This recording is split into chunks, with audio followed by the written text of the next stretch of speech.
Bonjour, merci de nous retrouver pour ces séries de débats autour des élections législatives. Vous le savez, on vote le 11 juin pour le premier tour. Cette semaine, cette fois-ci, nous allons du côté de Béziers. C'est la 6e circonscription du département de l'Hérault. Un territoire électoral qui comprend la ville, qui descend également sur Valras. Bref, c'est vraiment la parole bitéroise qui va être aujourd'hui auscultée parce que c'est vraiment cette terre de Bitaire qui est aujourd'hui l'enjeu de cette élection. 5 candidats ont répondu présent à l'invitation que France 3 leur a lancée. Tout d'abord, Elie Abou, bonjour. Bonjour. Monsieur Abou, vous êtes le député sortant et vous êtes médecin hospitalier. J'étais. Je suis toujours médecin, mais j'étais médecin hospitalier. Merci. Madame Ménard, bonjour. Bonjour. Vous êtes journaliste et vous êtes pour la première fois en liste dans une compétition électorale et vous êtes soutenu par différents partis, dont le Front National et Debout la France pour cette élection. De l'autre côté, Madame Boyer, bonjour. Bonjour. Vous êtes chef d'entreprise, vous travaillez plutôt dans le développement durable et vous êtes investi par le mouvement du président de la République, La République en marche, depuis le 11 mai, je crois. Tout à fait. De l'autre côté, maintenant, sur la partie gauche, Monsieur Garcia, bonjour. Bonjour. Monsieur Garcia, vous êtes infirmier, vous êtes aussi syndicaliste et vous portez la parole de la France Insoumise pour ce combat électoral sur la 6e circonscription. Absolument. Parfait. Et pour terminer, avec vous, Monsieur Fuleda, bonjour. Bonjour. Antonio Fuleda, vous êtes magistrat, vous êtes investi par le Parti Socialiste, les Radicaux et Génération Écologie. C'est votre deuxième bataille législative sur ce territoire-là. Qui ne croit pas au grand soir. Monsieur Garcia, je crois que c'est pour vous l'argumentaire présenté par Monsieur Fuleda, où cette vieille maison, elle ne vous plaît plus. C'est pas qu'elle nous plaît plus, c'est que je pense qu'aujourd'hui on en a terminé avec le congrès de Tours de 1920. Il a fallu un siècle pour en arriver là, tant mieux. Nous on rejette pas l'idéologie marxiste qui a sous-tendu les partis de gauche. Simplement, je pense que dans cette séquence qui est à la fois nationale mais aussi européenne et même mondiale, si on s'intéresse par exemple à l'expérience de Bernie Sanders aux États-Unis, on a voulu construire un mouvement qui soit un mouvement citoyen avec un programme, mais qui soit pas une doxa. Nous, on n'est pas des maoïstes, on sort pas un petit livre rouge, on a l'avenir en commun. Simplement, c'est un projet d'abord participatif, contributif en tout cas, et évolutif. On reste pas figé sur des idées. On a intégré la lutte des classes, mais on l'a intégré avec aujourd'hui les enjeux du XXIe siècle. Et le premier enjeu, c'est l'intérêt général humain au regard de l'intérêt de l'écosystème, le seul qui soit viable. Vous vous trouvez dans les positions de M. Abou sur les dossiers prioritaires pour la circonscription. Quelle est votre vision de candidat France Insoumise? Non, les dossiers prioritaires me semblent... Enfin, oui, bien sûr, les enjeux, ils sont aussi là, mais je pense que les dossiers prioritaires sur la 6e circonscription, si on parle de celle-ci, c'est l'emploi, c'est l'urgence sociale. Oui. C'est ça la vraie question prioritaire. Je pense qu'on ne peut pas rester aujourd'hui, notamment sur ce territoire-là, parce qu'il a été dévitalisé par la métropole de Montpellier, mais tout le Grand Ouest bitérois. On ne peut pas rester sur les mêmes paradigmes. La question de Mme Boyer, c'est comment concrètement vous agissez pour redonner de l'emploi? Moi, je vais faire plaisir à Antonio, mais je vais aller plus loin. Nous, on défend l'économie sociale et solidaire. Benoît Hamon, la seule chose, moi, que je retiendrai du quinquennat Hollande, c'est cette loi. C'est la loi de 2012 sur l'économie sociale et solidaire. Le seul problème, oui, ça n'a pas fonctionné. Pourquoi, Madame Boyer? Le seul problème, c'est qu'on a créé une banque d'investissement à qui on n'a pas donné le pouvoir de banque. Et ça, c'est absolument absurde. Vous me laissez finir, s'il vous plaît, Madame Boyer.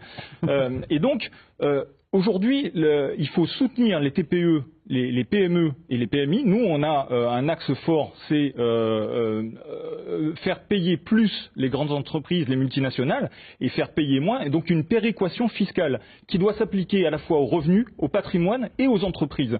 Une lutte contre l'évasion fiscale. Et ça permettra aussi de lutter mieux contre aujourd'hui ce qui gangrène notre territoire, c'est la prédation immobilière. Parce que M. Abou parlait des viticulteurs. On a rencontré, nous, des viticulteurs. Leur principale revendication, c'est qu'on essaie de préserver les terres de la prédation immobilière.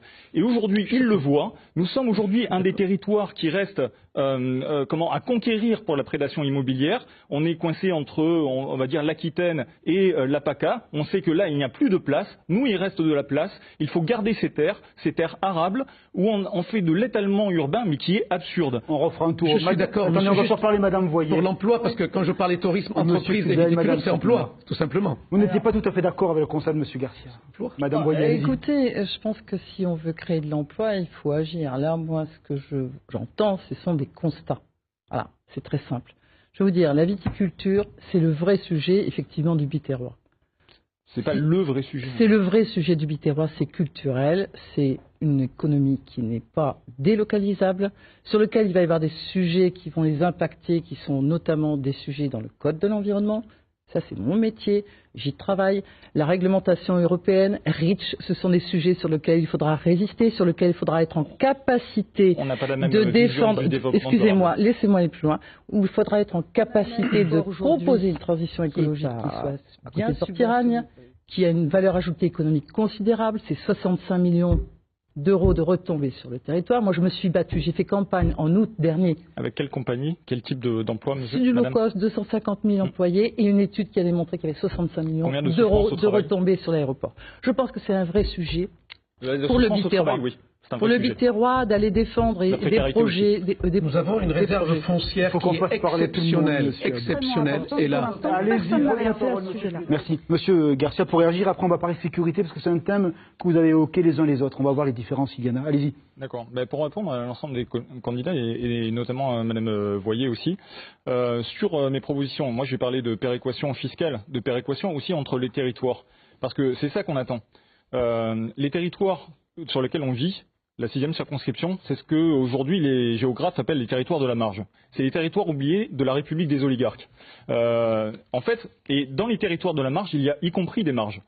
Si, par exemple, vous prenez Béziers, vous avez aussi des marges dans lesquelles vivent des personnes de façon encore plus difficilement que les personnes qui ont un revenu, on va dire, moyen.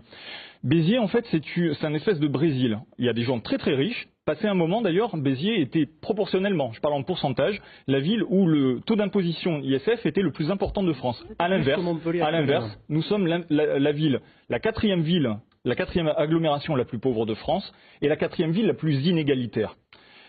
Il y a une inégalité territoriale sur ce territoire. Aujourd'hui, les métropoles doivent faire l'effort par rapport aux prérogatives que leur ont donné la loi NOTRe, de donner les moyens à ces territoires de reconquérir de l'emploi. Quand j'insiste sur l'économie sociale et solidaire, c'est parce que je dis qu'il n'y aura pas de miracle économique sur les territoires comme les nôtres. Le paradigme industriel, le productivisme, ça ne fonctionnera pas. On va faire réagir le député sortant, Madame Voyer, et puis on va passer sur la sécurité également. Je vais juste finir sur cette question-là. Donc donnons les moyens à l'économie sociale et solidaire de se développer vraiment en ayant une banque d'investissement qui ait réellement le pouvoir de banque. Et favorisons les TPE, les PME, les Allez, déjà. Réponse, monsieur Abdou, on va faire répondre tout le monde, monsieur Garcia, c'est vous qui avez lancé le thème, on va faire répondre les autres candidats. Allez-y, Madame Voyer, sur ce thème-là, économie sociale solidaire, miracle, etc. Sociale solidaire, il y a l'économie circuit court, il y a plein de choses à faire. Bien évidemment, ce territoire est fabuleux, il y a plein de choses à développer. Les constats de pauvreté ou de richesse, comme vous l'avez évoqué, certes, mais maintenant, ayant des projets constructifs, voilà, c'est ça l'idée quand même. Hein. Et c'est vrai qu'un député qui porte un projet national, pensez bien que sur le plan de ce territoire, il aura la capacité d'agir. C'est simple. Je ne vous ai pas entendu parler de la péréquation entre les territoires, madame. Je ne vous ai pas entendu parler de la péréquation. Qu'est-ce que vous entendez par péréquation? Il faut que les territoires riches payent plus pour les territoires pauvres. Ce que la loi NOTRe a fait. Vous adressez, non, monsieur Garcia, vraiment, sur la sécurité, vous en avez beaucoup parlé. Monsieur Garcia, la sécurité, c'est un thème pour vous ou pas? Comment vous voyez ça? 40 secondes, on fait vraiment la synthèse sur ça. Et après, vous parlez à vos électeurs. Nous, dans l'Avenir en commun, ce qu'on souhaite, c'est revenir à une police de proximité, à un îlotage. Par exemple, à la Devèze, il manque un commissariat de plein exercice. Il y a aujourd'hui un poste de police, mais qui n'est pas un poste de police de plein exercice. Et il y avait eu à l'époque une pétition, et les habitants du quartier de la Devèze eux-mêmes réclamaient un commissariat de plein exercice. Donc je pense que la sécurité, c'est à la fois l'axe, la prévention, mais c'est également avoir une police de proximité qui soit quotidiennement dans le quartier, mais qui ne soit pas armée. Nous, on ne souhaite pas une police armée. Moi, je ne souhaite pas l'armement. Au Royaume-Uni, la police n'est pas armée. D'ailleurs, lisez la profession Magenta, à l'image de la chemise. Allez-y, monsieur Garcia, pour la France Insoumise. Moi, ce que j'ai envie de dire aux Biterroises et aux Biterrois, c'est qu'il n'y a pas de fatalité. Par contre, il faut être lucide. On ne réussira pas à améliorer les conditions de vie sur ce territoire tant qu'on ne comprendra pas qu'il faut changer de paradigme. Et nous, l'intérêt de l'Avenir en commun, c'est de prendre en compte toutes les problématiques, les enjeux majeurs du XXIe siècle. Et au cœur de ces problématiques, évidemment, la pauvreté, la précarité, l'urgence écologique, on n'en a pas parlé, mais le département en souffre. On souffre de l'enlisement du littoral, souffre aussi des maladies parasitaires qui vont arriver, de développement des maladies endocriniennes. Et donc, nous, on porte un projet global de société, c'est ça qu'il faut retenir, un projet global de société qui prenne en compte tous ces enjeux et pour y répondre de la manière la plus soutenable possible et de manière à préserver à la fois notre patrimoine culturel, le patrimoine naturel et que ce soit un projet pour l'intérêt général humain et pour l'écosystème. Merci M. Garcia. Monsieur Abou, à vous.